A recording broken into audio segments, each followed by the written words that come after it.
My parents demanded I host my golden child brother's lavish wedding in my home after they threw me out years ago. I refused, so they planned to ambush me with the entire wedding party anyway. They had no idea what I'd arranged in response. I'm Mark. I'm 35 years old, and my parents tried to force my golden child brother's wedding into my home 8 years after they threw me out and told me I was no longer their son. Before I tell you how I meticulously planned and executed a response that turned their arrogant ambush into the most public and financially catastrophic humiliation they could have ever imagined, let me know where you're watching from in the comments down below. It all started on what should have been a perfect Sunday morning. The kind of peaceful, sun-drenched California morning that makes you feel like you've finally made it. I was sitting on the expansive redwood deck of the house I designed myself, built with the money from a graphic design studio I started from nothing. The air was clean, carrying the scent of jasmine and the faint, dry smell of the canyon below. With a warm mug of coffee in my hands, I felt a profound sense of peace. This was my sanctuary. This was the life they swore I would never achieve, the success they actively rooted against. That's when the shrill buzz of my phone sliced through the quiet. An unknown number. My gut told me to ignore it, that nothing good ever comes from an unknown number on a Sunday morning. But some foolish, lingering instinct made me swipe to answer. Mark! The voice was thinner than I remembered, stretched taut with age, but it was as familiar and unwelcome as a recurring nightmare. It was a voice that had been silent for 8 years, not since the day she stood motionless in the doorway, watching my father hurl my belongings onto the front lawn as if they were trash. It was my mother, Eleanor. Mom! The single word felt foreign in my mouth, tight and brittle. My entire body went rigid, a soldier snapping to attention. The perfect peace of the morning didn't just break. It detonated. Mark, darling, she purred, the voice coated in a thick, false sweetness that always made my skin crawl. I have the most wonderful news. Your brother, Jason, is finally getting married. I said nothing. My silence was a wall. Jason, the golden child, the chosen one, the son who went to law school like a good boy, even though it took him 3 tries and a hefty donation from my father to finally get him through. He's marrying Annabelle Rose. From the country club?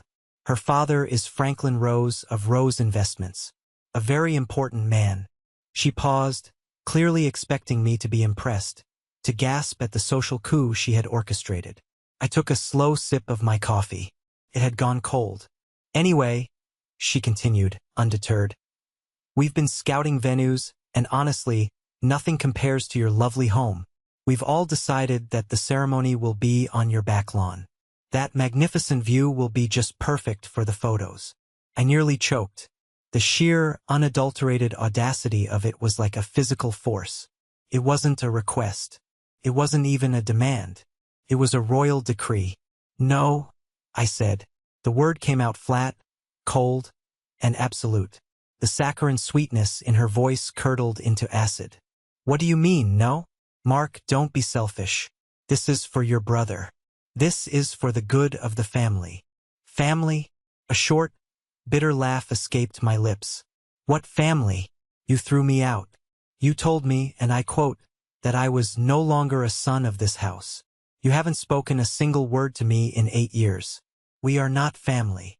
Her voice dropped to an icy whisper. Don't you dare take that tone with me. We are your parents, and you will show us respect. It's too late for your little protest anyway. The invitations have already been printed and mailed, with your address on them. 200 of the city's most important people are expecting to be here on Saturday, September 15th. We will be there, Mark. And you will not make a scene and embarrass this family in front of the Roses. Click. She hung up. I stood frozen on my own deck, the phone clenched in my hand, my knuckles white. The threat hung in the air, thick and suffocating. They were going to invade my home, my sanctuary, the one place on earth I had carved out for myself, and they were going to use it as a stage prop for their perfect, happy family. A family I was never good enough to be a part of. I looked out at the sprawling canyon, at the tangible proof of a life built from the rubble of their rejection. They thought I was still that scared, broken 18-year-old kid. They thought I would crumble. They had no idea who they were dealing with anymore. The dial tone's echo faded, leaving a ringing silence that was louder than my mother's voice had been. My heart was a frantic drum against my ribs. My first immediate instinct was to call George. He was more than a friend. He was the only family I'd had for the past 8 years. He was the one who showed up with 2 sleeping bags and a 6-pack of beer the night I was kicked out, who didn't say a word but just sat with me on the curb until dawn. He was the one who believed in me when I had absolutely no reason to believe in myself. "George," I said. My voice strained the moment he picked up. "You need to sit down. You are not going to believe the level of insanity I'm dealing with right now." I recounted the entire conversation, my voice shaking with a mixture of rage and disbelief. I told him about the demand, the tone, the threat, the 200 guests. George, true to form, listened without interruption, his silence a comforting presence on the other end of the line. When I finished, there was a long pause. "So let me get this straight," he finally said, his voice dangerously low. "After 8 years of absolute silence, she calls you, not to apologize, not to see how you are, but to inform you that your home is now a wedding venue for the brother who stood by and watched you get thrown out? That about sums it up," I said, a bitter taste in my mouth. "And they're threatening to just show up? Like a hostile takeover. That's their plan. They're banking on the fact that I won't make a scene, that I'll just swallow my pride to avoid public humiliation. It's what I always used to do." "Yeah, used to," George emphasized. "You're not that kid anymore, Mark. So what's the play? Do we get a restraining order? Barricade the driveway?" "I don't know," I confessed, pacing my deck. "A restraining order is messy. It's public. And it just feels defensive. They've put me in a corner. I need to find a way out of the corner, not just build thicker walls." As I spoke, the weight of the past settled on me like a physical shroud. I sank into one of the deck chairs, the beautiful morning completely forgotten. The scene from 8 years ago played out in my mind's eye, as sharp and brutal as if it were a movie I was forced to rewatch every single day. I was 18, buzzing with the kind of pure, uncut optimism only a teenager can feel. I was sitting in my father's imposing study, a room that always smelled of leather, wood polish, and quiet judgment. I had a letter clutched in my hand, an acceptance letter to the Rhode Island School of Design, one of the best art schools in the country. It came with a partial scholarship. It was everything I had ever dreamed of. "Dad, Mom," I'd said, my voice trembling with excitement. I got in. I got into RISD. My father, Richard, a man who measured the world in billable hours and court victories, didn't even look up from the legal brief he was reading. "Art school?" he'd scoffed, the words dripping with disdain. "I hope you're not serious. We are not paying a fortune for you to learn how to finger paint. You're enrolled in the pre-law program at State this fall. That decision has been made." "But this is my dream, Dad," I'd pleaded, my voice shrinking under his dismissive gaze. "I'm good at this. People pay me for commissions already. I can build a real career." That made him look up.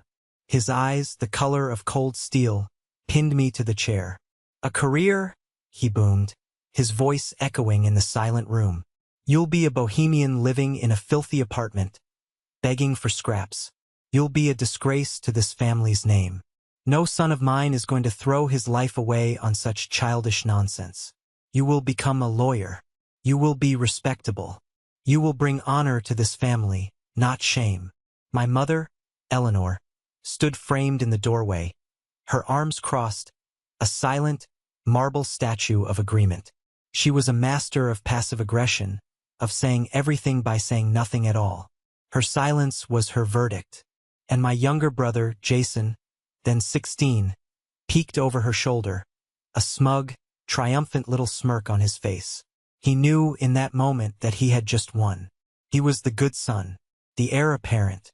A surge of defiant desperation rose in me. "If I can't pursue my dream," I said, my voice shaking but firm, "then I'm not going to college just to live yours." It was the wrong thing to say. My father's face went from stern to thunderous. He shot to his feet, the heavy chair scraping against the hardwood floor. "Then you are no longer my son," he roared, his voice shaking the very windows. "If you choose that pathetic life, you choose it alone. Get out of my house. Now." They didn't just ask me to leave. They erased me. My mother went into my room and packed a single suitcase with a cold, efficient fury. They threw it on the front lawn. My father stood on the porch and told me that if I ever tried to contact them again, he would call the police. The front door closed with a deafening finality.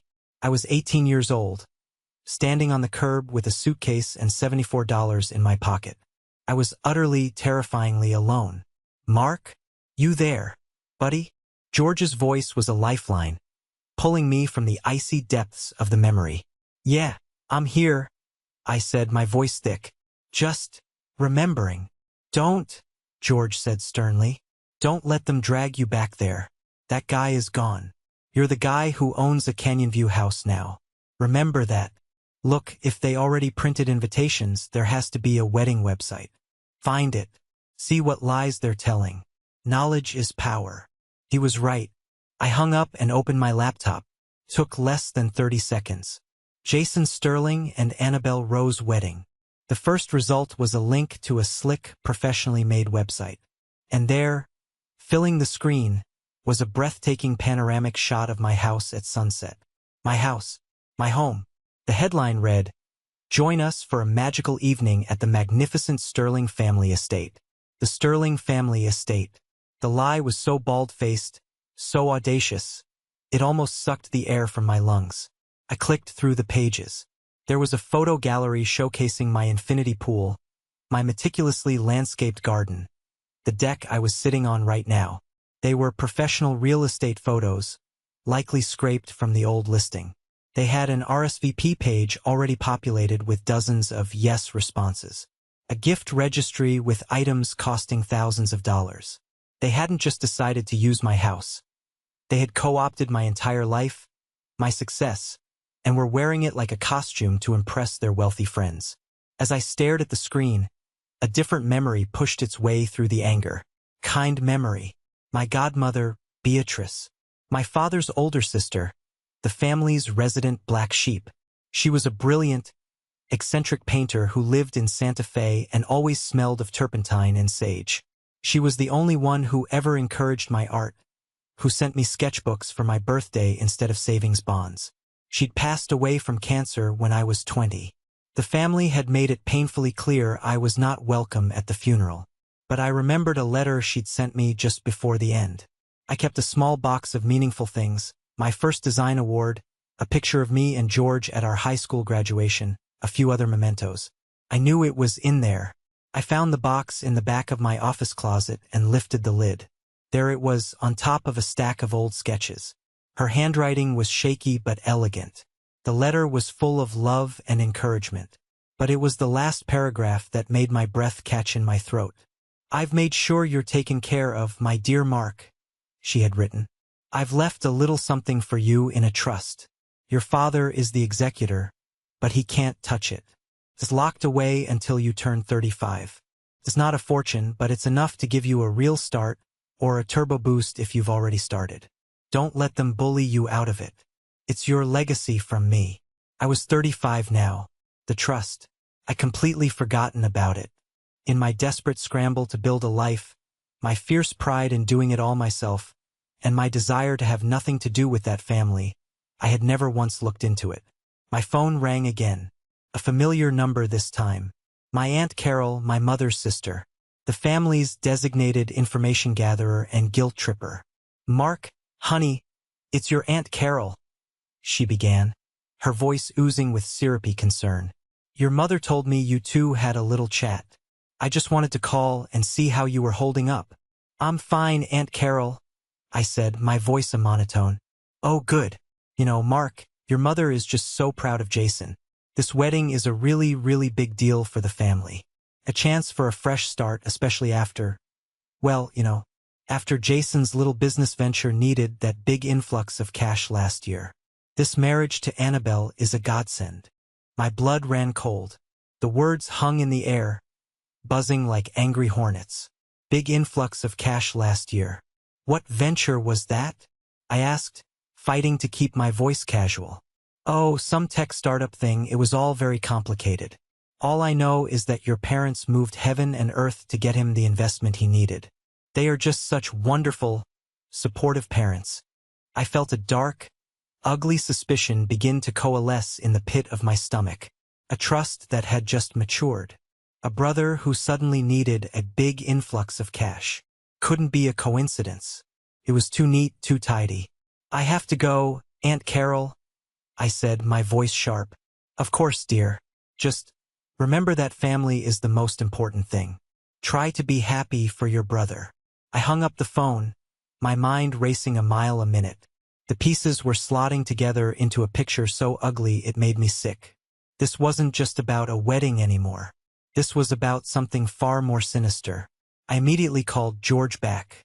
George, I said, my voice low and dangerous. It's worse, much worse. I think they stole my inheritance. The following Monday morning felt like the dawn of a war. The California sun was bright, but all I felt was a cold, steely resolve. The first name on my to-do list was Mr. Abernathy, the elderly lawyer who had managed my godmother Beatrice's estate. I found the number for his firm online and dialed, my knuckles white as I gripped the phone. After navigating a maze of automated menus, I finally reached a human being, a cheerful-sounding receptionist. Abernathy, Cromwell, and Finch, how may I direct your call? I'd like to speak with Mr. Abernathy, please. My name is Mark Sterling. I'm sorry, sir.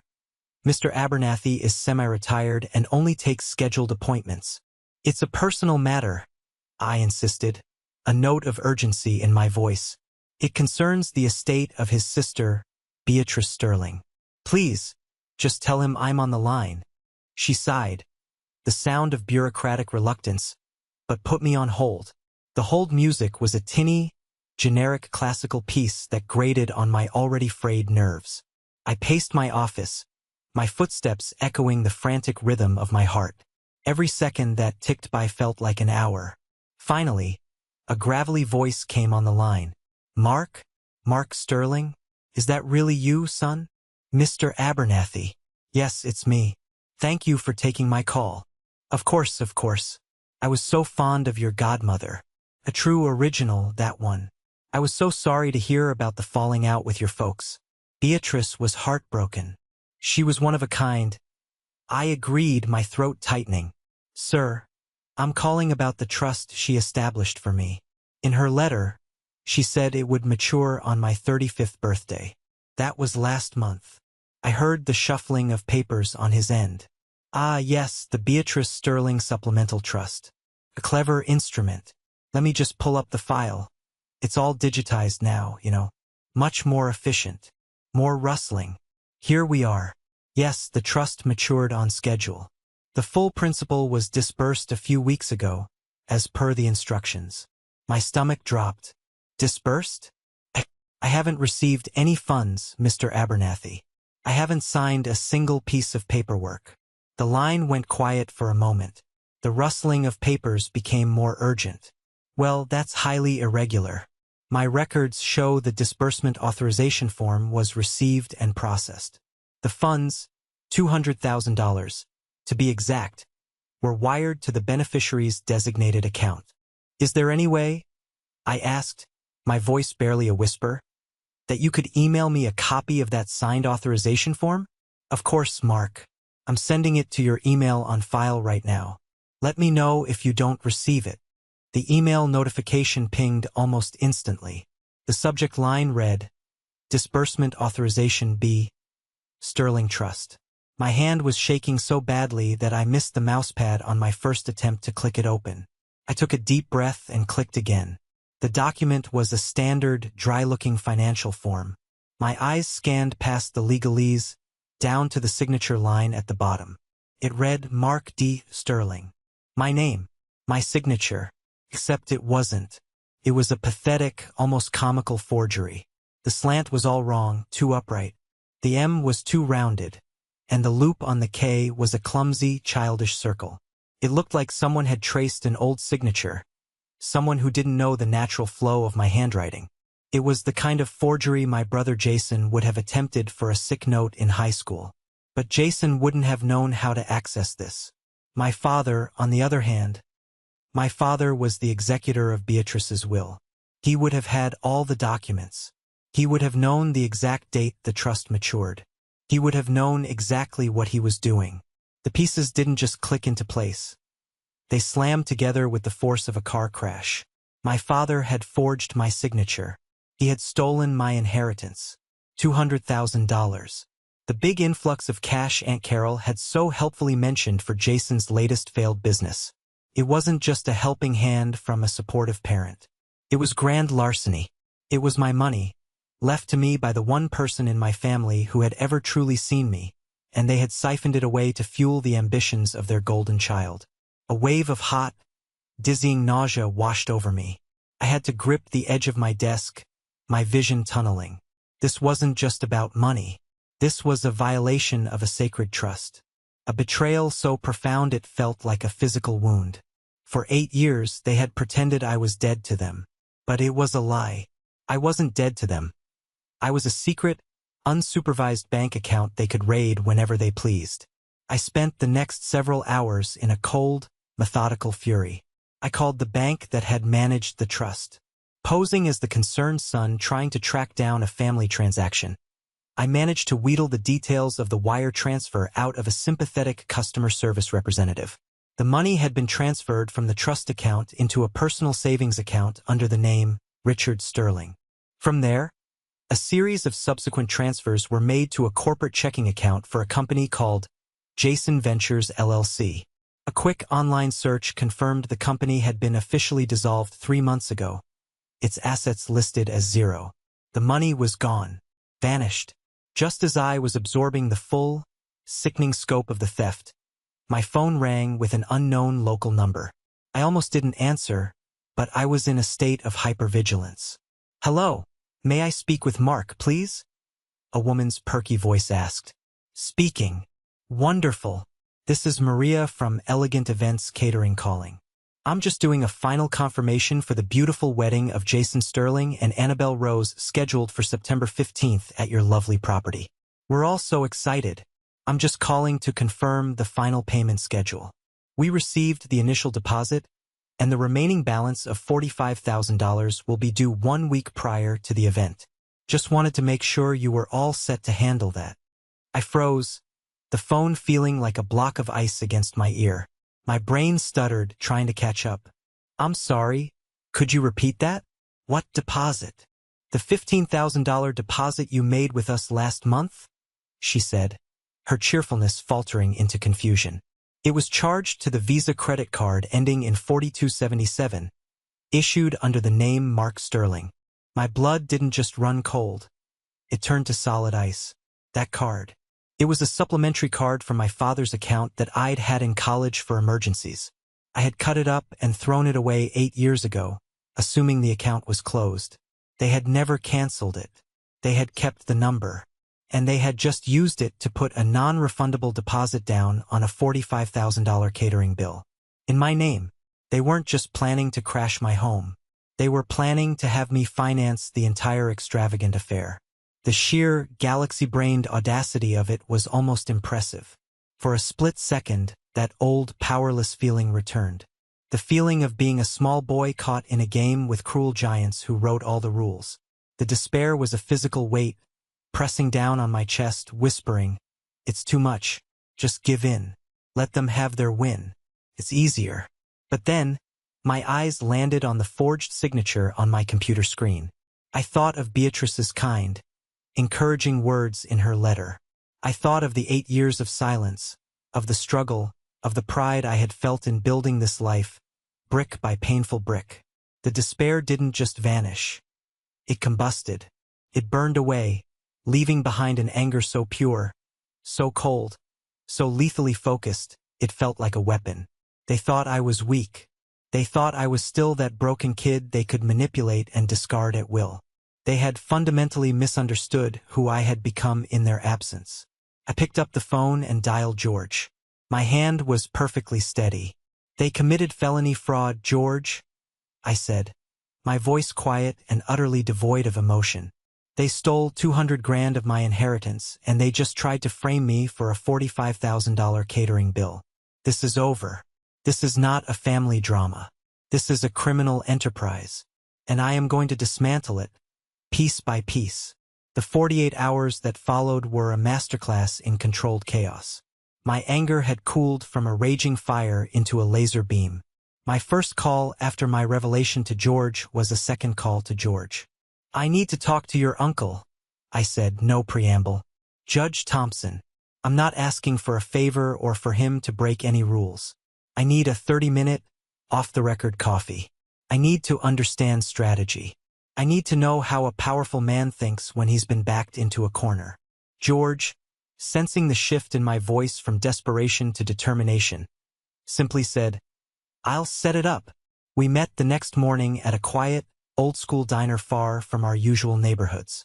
Judge Thompson was an imposing figure, even in a casual polo shirt. He had a way of looking at you that felt like he was reading the footnotes of your soul. I didn't waste time with pleasantries. I laid out the entire story, methodically, chronologically.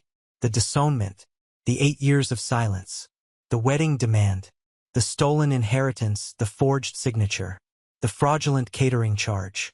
I slid a folder across the table containing copies of the key documents. He listened intently, his gaze fixed on my face, not touching his coffee. When I finished, he opened the folder and examined the forgery and the bank statements. He was silent for a full minute, his expression grim. Mark, he finally said, his voice a low rumble. First, what your family did is reprehensible. Second, this has escalated far beyond a domestic squabble. Forgery, wire fraud, credit card fraud. These are serious federal crimes. Pursuing a criminal case is one path, but it's a long, brutal, and emotionally draining one. Can take years, and the outcome is never certain. He leaned forward, his eyes locking onto mine. The civil route is different. It's cleaner. It's about restitution and justice on your terms. It's about hitting them in the two places that will cause them the most pain: their bank accounts and their public reputation. He tapped the folder. You have a mountain of evidence. But you need more than evidence. You need a weapon. To protect your home on September 15th, a simple no is a flimsy shield. You need a legally impenetrable fortress. You need a pre-existing, ironclad, legally binding contract that makes their mere presence on your property an unambiguous criminal act. He sat back and took a long sip of his coffee. This isn't my sandbox. You need a litigator, a real shark. I know the best civil attorney in the state for this kind of work. Her name is Jessica Albright. She doesn't just win cases. She annihilates her opponents. Tell her I sent you. I left that diner with a battle plan. I wasn't defending anymore. I was going on the offensive. My next move that day might have seemed sentimental, but it was strategic. That evening, I went to a fundraiser for the local LGBTQ+ community center. After being exiled by my own blood relatives, I'd found a quiet sense of belonging in communities built on choice and acceptance. I'd been a modest but regular donor for years, and I knew the center's director, a firecracker of a woman named Sarah. I found her by the silent auction table, looking frazzled. Tough night, Sarah? I asked. She blew a stray strand of purple hair out of her face. Oh, hey Mark, you have no idea. Our main venue for the big Pride in the Park festival next month just canceled on us. Some permit violation nonsense. Now we're in a massive bind.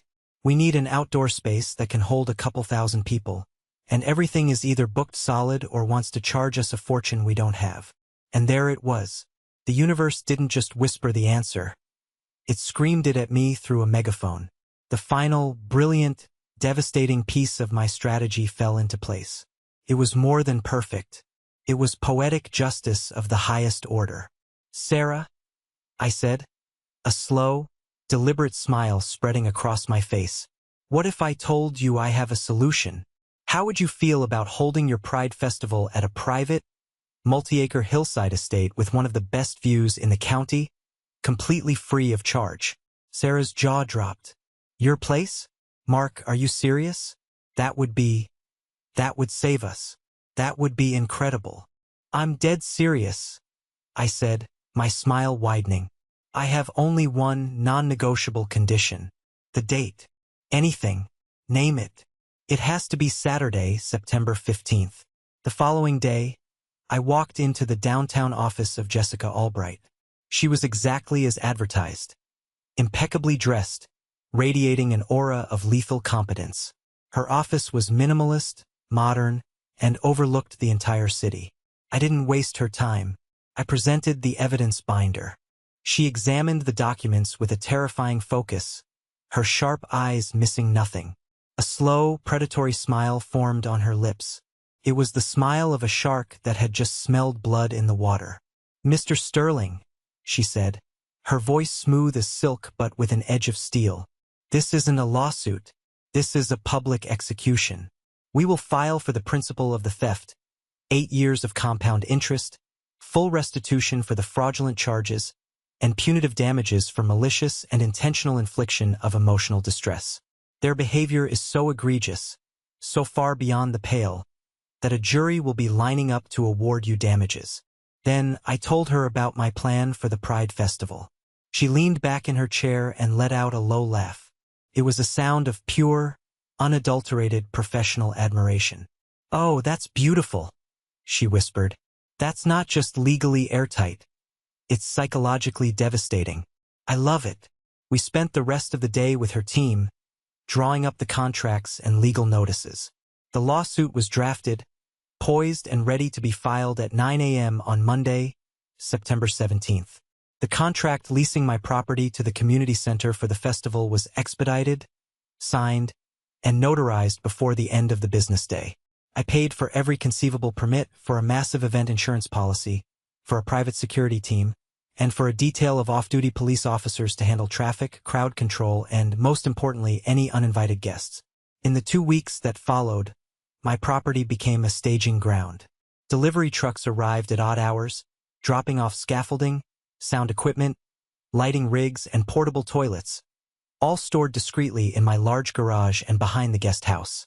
Through it all, my family remained silent. Not a single call or text. I knew what they were thinking. They thought my silence was capitulation.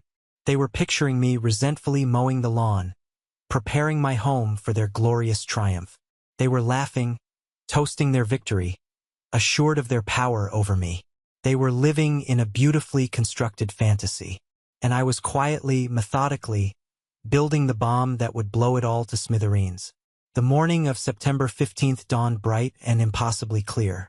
A warm Santa Ana wind rustled the leaves.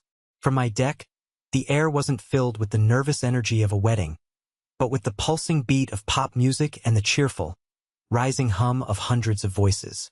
By 10 a.m., my home had undergone a complete metamorphosis. The sprawling main lawn, where my mother had envisioned a flower-draped altar, was now dominated by a massive stage. A rainbow banner the size of a small bus was stretched across the top, its bold white letters proclaiming "Love is Love." Food trucks, a vibrant convoy of culinary delight, were parked along the sweeping driveway, wafting aromas of tacos, pizza, and barbecue into the air. A sea of people, a kaleidoscope of ages, genders, and backgrounds, flowed across the property, their faces alight with joy. Sarah and her team had worked miracles. My home, my sanctuary of solitude, had never felt so full of life, so full of genuine, unadulterated happiness. It was a celebration of everything my family stood against. At precisely 2:30 p.m., the arrival time printed in elegant script on the fraudulent invitations, the first sign of the invasion appeared. A funeral-like procession of 5 gleaming black limousines began its slow, arrogant crawl up my long, winding driveway. I stood on the second-floor balcony of my office, a high vantage point overlooking the entire entrance. I felt a strange and powerful calm settle over me, the stillness in the eye of a hurricane I had engineered. George stood beside me, his phone held steady, its lens capturing the scene below. Jessica, my lawyer, was positioned discreetly near the main gate, a leather portfolio tucked under her arm. And Sergeant Miller, a man whose calm demeanor radiated authority, stood with two of his off-duty officers, ready. The board was set. The pieces were in motion. The lead limousine purred to a stop just before the main gate, which was now flanked by two smiling festival volunteers holding clipboards. The rear door of the limo opened, and my father, Richard, heaved himself out. He was poured into a tuxedo that was a size too tight, his face florid with a combination of heat and self-importance. My mother, Eleanor, emerged next, a brittle vision in champagne silk and a ridiculously large hat, her face a carefully constructed mask of smug triumph. Then came my brother, Jason, looking pale and sweaty in his suit, followed by his bride-to-be, Annabelle Rose, who looked less like a blushing bride and more like a terrified hostage. From the following cars, Annabelle's parents, the notoriously conservative and image-obsessed Mr. and Mrs. Rose, emerged, along with my treacherous cousin, David, and a coterie of other relatives, all dressed in their finest. My father, ignoring the volunteers completely, strode to the iron gate and rattled it impatiently. "All right, get this open," he barked, not at anyone in particular, but at the world in general. "The wedding party has arrived." A young man with kind eyes and a rainbow pin on his t-shirt stepped forward. "I'm so sorry, sir," he said with unshakable politeness, "but this is a ticketed private event today. The Pride in the Hills Festival. Are you on the guest list?" My father stared at him as if he'd just started speaking in tongues. "What did you just say to me?" he sputtered. "What is all this noise? This circus?" He waved a dismissive, disgusted hand at a nearby group of people laughing and waving small pride flags. Sarah, the festival director, stepped forward, her clipboard held like a shield.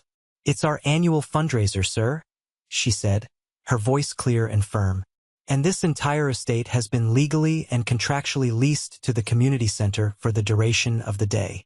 It was at that moment that my mother, her eyes scanning the property with rising panic, finally spotted me on the balcony. "Mark!" she shrieked, her voice a piercing, ugly thing. She pointed a trembling finger, her champagne-colored glove making the gesture all the more dramatic. "What is the meaning of this? You are ruining your brother's special day." I descended the outdoor spiral staircase slowly, deliberately, letting their fury build. I walked across the lawn and stopped a safe 10 feet from the gate, forcing them to look at me through the bars, like the interlopers they were. "My brother's special day?" I asked, my voice amplified by the sudden, expectant silence. "Mother, I believe I was explicitly clear with you on the phone." I said no. "You chose not to listen. This is not my problem." "We are your parents," Richard roared, his voice cracking with impotent rage. "This is our family's home. You will open this gate and you will shut down this freak show right now." He grabbed the iron bars and shook them violently, his face turning a blotchy, dangerous shade of purple. "Actually," I said, my voice dropping to a cool, clinical tone that I knew would infuriate him more than shouting ever could, "this is my home, purchased with my money, earned from the career you called a childish fantasy. And today, this property is the legally sanctioned site of the Pride in the Hills Festival. You and the 200 guests who are about to arrive and find this are uninvited. Legally, you are classified as trespassers." As if summoned by the word itself, Sergeant Miller moved forward. His sheer size and the authority of his uniform had an immediate dampening effect on the scene. "Sir," he said, addressing my father with a voice that was impeccably polite but allowed no room for argument. "My officers and I have personally reviewed the event permits, the insurance documents, and the signed lease contract. This is a legitimate private event. The owner of the property has made it clear he does not want you here. I am formally asking you and your party to vacate the premises immediately." The blood drained from my father's face. He looked from the stone-faced officer to the sea of rainbow flags, to me, his mouth opening and closing like a fish. He was utterly defeated. My mother looked as if she'd been slapped. Jason's jaw was slack, his golden boy aura dissolving into a puddle of pathetic confusion. But it was the reaction of Mr. Franklin Rose that was the true victory. He had stood back, a silent observer, his face a thundercloud of disbelief and dawning horror. This man, whose entire world was built on reputation, control, and conservative appearances, was witnessing a public spectacle of dysfunction. He saw a screaming, irrational patriarch, a shrieking, hysterical matriarch, and a weak, spineless groom. He saw the ugly truth behind the carefully polished sterling facade. He took a decisive step forward, his face carved from granite. He grasped his daughter's arm firmly. "Annabelle," he said, his voice a low, lethal command. "We are leaving." "But, Daddy?" Annabelle stammered, her eyes wide with panic as she looked from her father to Jason. "The wedding, my dress." "There is no wedding," Mr. Rose stated, his cold gaze sweeping over my family with a look of profound contempt. He fixed his eyes on Jason. "And you and I will have a conversation about the future of Rose Investments Capital in your little company, first thing Monday morning." The threat was unspoken but absolute. He turned, guiding his stunned wife and weeping daughter back to their limousine without a single backward glance. That was the final blow. The dam of my family's composure burst. Annabelle's sobs were audible. My mother was muttering, "Humiliated, utterly humiliated." And my father, my powerful, untouchable father, completely lost control. He unleashed a torrent of abuse at me, a stream of invective and threats so vile, so full of hate, it laid bare the rotten core of the man. And George's phone, from the balcony above, captured every single, damning word. Sergeant Miller finally had enough. "Sir, that's it. You can leave under your own power, or you can leave in handcuffs. The choice is yours." There was no choice. Defeated, disgraced, and publicly dismantled in front of their peers and financial saviors, they retreated. They shuffled back to their limousines, a broken, pathetic parade of failure. As their cars executed a clumsy three-point turn and drove away in shame, a spontaneous, joyous cheer erupted from the festival attendees who had witnessed the entire drama unfold. I looked up at George, who gave me a solemn, respectful nod. I had not just defended my home. I had exposed them. I had used the very stage they sought to co-opt for their lies to broadcast the undeniable truth of who they really were. The victory was absolute. The immediate aftermath was a cascade of consequences, each one a direct result of that disastrous scene at my gate. The video George recorded was never leaked to the tabloids or social media. It didn't need to be. It was deployed with surgical precision by Jessica's office as a key piece of evidence. But the real damage was done by word of mouth, spreading like wildfire through the small, incestuous world my parents inhabited. The first domino to fall was Jason. He called me that night, his voice a ragged, hysterical mess. You did this," he screamed into the phone, his words punctuated by desperate sobs. "You ruined my life. Annabelle left me. She won't even take my calls." Her father called me personally. He said, and I quote, "Our business relationship is terminated, effective immediately. He's pulling all his funding. My company is finished. It's all gone. This is all your fault." I listened to his tirade, feeling nothing but a profound, weary emptiness. "My fault," I finally said, my voice cold and even. "I told Mom no. I made my position perfectly clear. You all made a calculated risk. You gambled that I was still the same weak kid you could push around. You lost. These aren't my fault, Jason. These are the consequences of your own actions." I ended the call before he could sputter another word. The next morning at 9:01 a.m., Jessica Albright filed our $2 million civil lawsuit. The court filing, a public document, detailed every accusation in excruciating detail. The theft of the inheritance via a forged signature, the fraudulent use of my credit card, the conspiracy to trespass. A process server delivered copies to my parents' home and to their stunned family lawyer. The war had moved to a new, official battlefield. The social fallout was just as devastating. We learned through Aunt Carol, who called me not to apologize, but to hysterically accuse me of destroying the family, that my father had been politely but firmly asked to resign from his prestigious position on the board of his church. The Rose family was a pillar of that community, and their silent disapproval carried more weight than any formal complaint. My mother, whose entire identity was wrapped up in her social calendar and her status as a committee chair for various charities, was suddenly persona non grata. Her phone calls went unreturned. Her lunch invitations were politely declined. They had built their world on a foundation of image and reputation, and overnight, that foundation had crumbled to dust. A week later, Jessica's office received a call from their lawyer, a man named Henderson, requesting a meeting to discuss a potential resolution. "We take the meeting," Jessica advised me over the phone. Her voice was crisp and confident. "It's a sign of weakness. They know we have them dead to rights. We won't negotiate. We will dictate terms. I want you there. I want them to see you, sitting beside me, completely in control." The meeting was held in a large, intimidating conference room on the 40th floor of Jessica's downtown office building.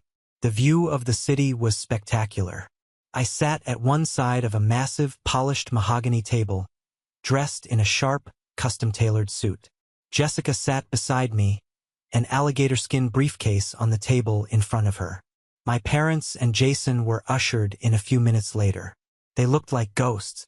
They were shrunken, pale, and exhausted. The expensive clothes hung on them differently now, looking less like a uniform of power and more like a cheap costume.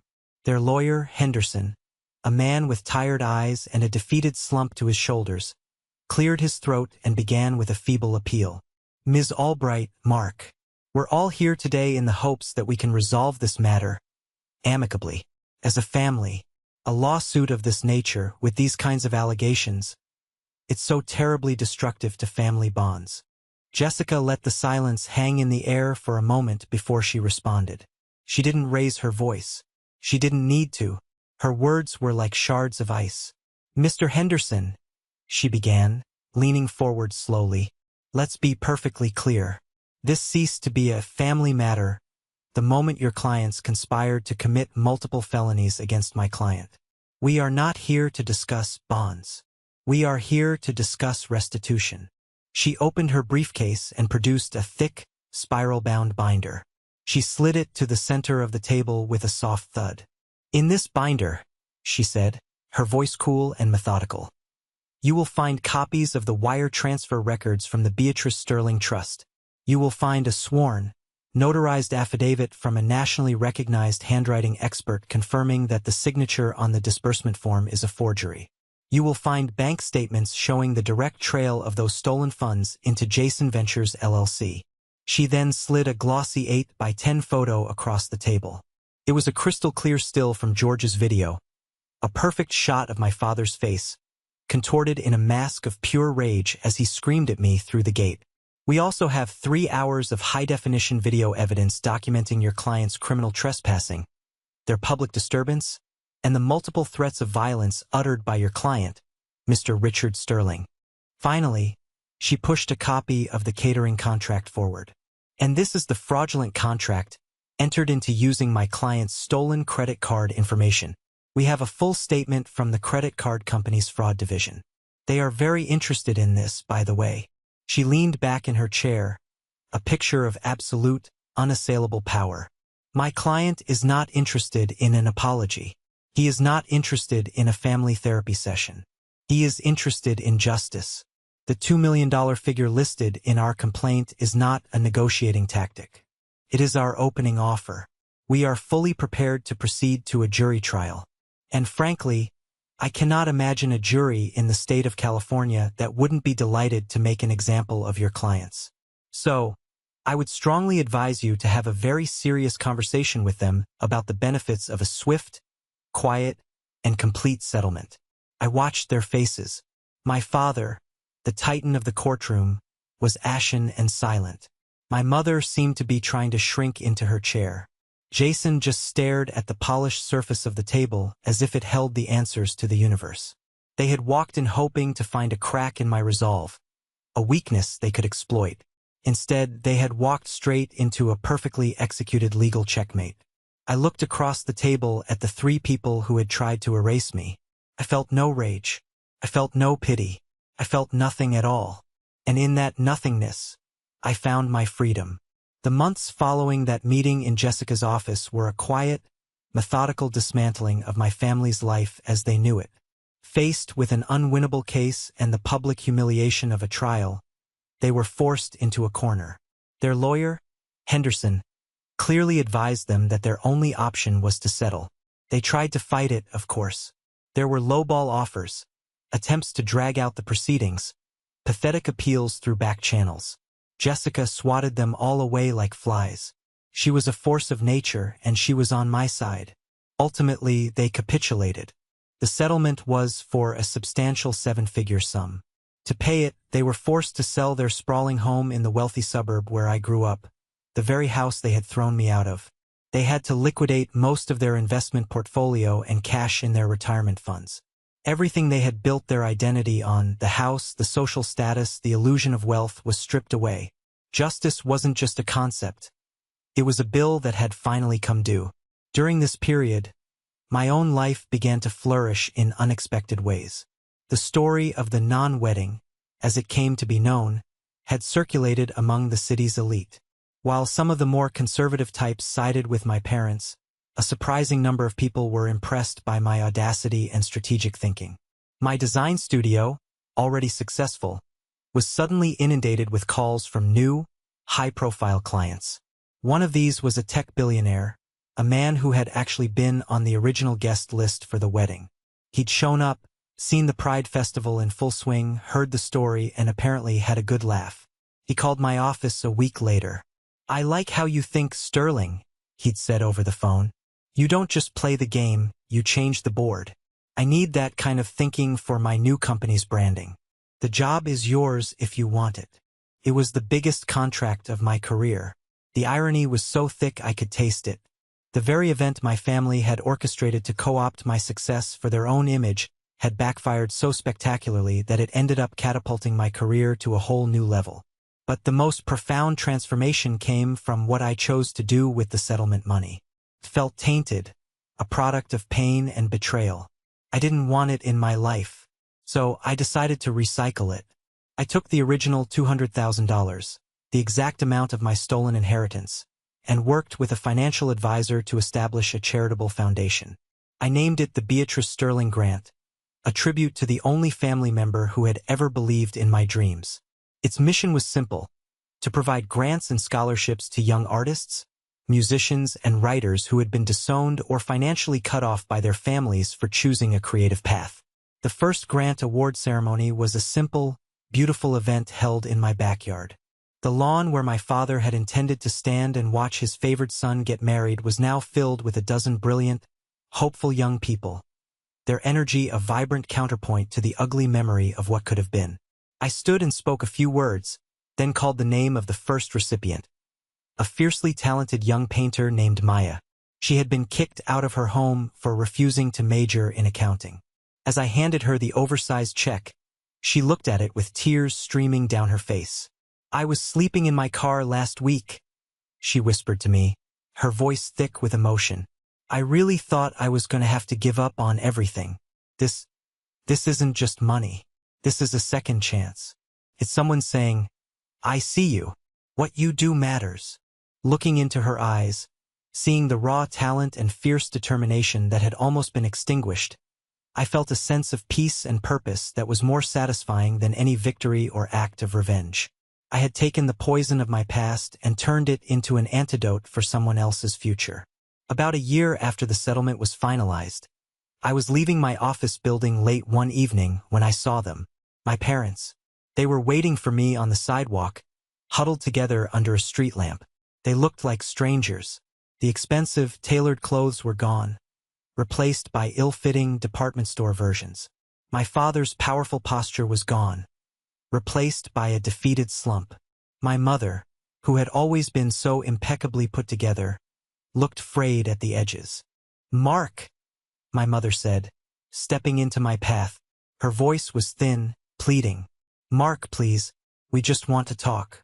Just for a minute." I stopped, my body tensing. I kept a careful 5 feet of distance between us. "We have nothing to talk about," I said, my voice flat and devoid of emotion. "We're sorry," my father blurted out. the words sounding unnatural and painful coming from his lips. He looked desperate, his eyes holding a frantic, pleading light I had never seen before. "We know we made a terrible mistake, a horrible mistake. But you have to understand. We were ruined. My investments went bad after the '08 crash. We'd been hiding it for years, living on credit. The money was gone. That wedding, Annabelle's family, it was our only way out. We were going to be bankrupt, homeless. We were desperate." There it was, the grand confession, the final, pathetic truth. It wasn't just about their pride or their preference for Jason. It was about self-preservation. They were two drowning people, and they were willing to pull me under, to steal from me, to commit fraud, to sacrifice my entire life, just to keep their own heads above water. It wasn't a justification. It was the ultimate admission of their own moral bankruptcy. I stared at their faces, etched with the ugliness of self-pity and desperation. I waited for a flicker of something inside me, a ghost of pity, an echo of love, a pang of shared history, but there was nothing. The door to that part of my heart, the part that had once yearned for their approval, was locked and barred. The room was empty. They were no longer the giants who had cast me out. They were just two sad, old strangers on a sidewalk, telling a story of their own making. I looked at my father, then at my mother. I gave them a small, final nod. It wasn't a nod of forgiveness or understanding. It was a nod of dismissal. Then, without saying another word, I stepped around them and continued walking down the street into the cool night air. I did not run. I did not look back. There was no dramatic final speech, just the quiet, steady rhythm of my footsteps, walking away from my past and toward my future, leaving them behind for good. Tonight, 2 years later, my home is filled with warmth and light. The sharp edges of the past have softened, the memories now footnotes in a much larger story. I'm hosting a small barbecue on my deck, a casual get-together under a sky full of stars. George is at the grill, arguing with my lawyer, Jessica, about the ending of a popular TV show. They've become good friends, a fact that brings me endless amusement. Sarah from the community center is here, showing off pictures of the new youth wing they were able to build thanks to the success of the last 2 Pride festivals held on this very property. Maya, the first recipient of the Beatrice Grant, is here too, fresh off her first sold-out solo gallery show. She's deep in conversation with the newest grant winners, a group of talented young musicians, offering them advice and encouragement. This, I think to myself as I look around, is my family. A mosaic of incredible people, brought together not by the obligations of blood, but by the free choice of mutual respect, support, and love. This is the family I built, the family I chose, the family that chose me back. I rarely think about my parents anymore. They exist somewhere out there in the world, living a life I can no longer imagine. I heard through the grapevine that Jason moved to a different state. He's in therapy, working a modest job, and apparently trying to untangle himself from the toxic web our parents wove. I hold no ill will towards him. I genuinely hope he finds his own peace, far away from their influence. But his journey is his own. It is no longer tangled up with mine.